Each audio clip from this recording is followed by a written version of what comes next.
এমন বিষাক্ত সাপ আপনি অবশ্যই খুঁজে পাবেন। আর সেই সাপ নয় যাদের আপনি বনে খুঁজে পাবেন।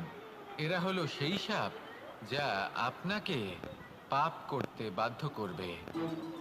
আপনার অন্তরের বাসনা, ক্রোধ, অহংকার, লোভ, ঈর্ষা এদের বৃদ্ধি ঘটাবে।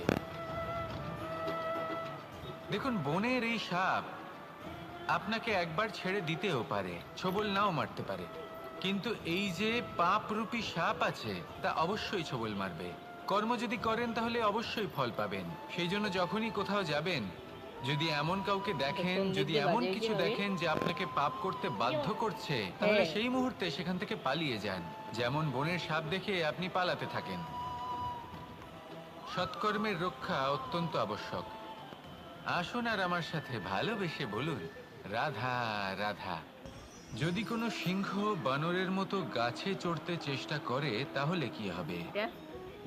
একটা মাছ যদি মাটিতে হাঁটতে চেষ্টা করে তাহলে কি হবে? তারা বিফলই হবে। কিন্তু এরকম কেন হয়? তার কারণ হলো প্রকৃতির রচনা কিছুটা এরকম। এখানে প্রত্যেকটি ব্যক্তিকে, প্রত্যেকটি প্রাণীকে আলাদা আলাদা গুণের অধিকারী করা হয়েছে এবং সকলকে একটা সীমাও প্রদান করা হয়েছে। এবার এই যে বৃক্ষ, পশু, পাখি, এদের মধ্যে সেই ক্ষমতাই নেই যে এরা নিজেদের যাচাই করতে পারবে, নিজেদের সীমাগুলো বুঝতে পারবে, নিজেদের সদ্গুণগুলো চিনতে পারবে। এরা সেটা করতে পারবে না। কিন্তু মানুষ তো আলাদা। মানুষের কাছে সেই বিশেষ শক্তি আছে যে তারা পূর্ণরূপে নিজেদের যাচাই করতে পারবে, নিজেকে পূর্ণরূপে বুঝতে পারবে, নিজের দোষ, নিজের অপগুণ, নিজের সদ্গুণ, নিজেদের সীমাগুলো তারা বুঝতে পারবে।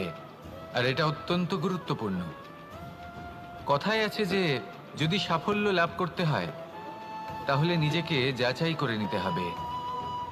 তাই নিজেকে যাচাই করুন, নিজের সাথে পরিচিত হয়ে যান এবং জীবনে কর্ম করতে থাকুন। সাফল্যের শিখরে অবশ্যই পৌঁছে যাবেন।